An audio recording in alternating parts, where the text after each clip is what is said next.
प्रभुंकर गौरव हेउ। हृदय रे संतुष्टता बा तृप्ति नाही काहेकि निज पई गाड़ी किणिलु, नुआ घर करिलु, नुआ मोबाइल किणिलु, स्वप्न पूरण हैला, प्रेम मिलिला, तथापि हृदय तृप्ति नाही काहेकि, तथापि हृदय रे संतुष्टता नाही काहेकि, तथापि हृदय रे शांति नाही काहेकि।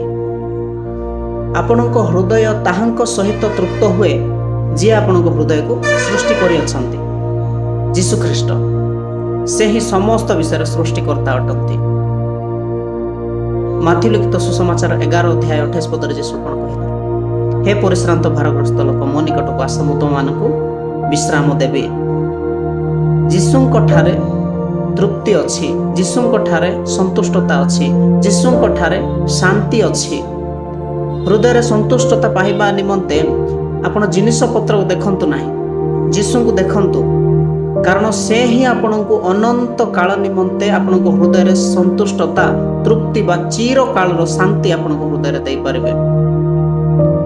तृप्ति पाइबा निमंते जिनिस पत्र को देखिबा बंद करंतु।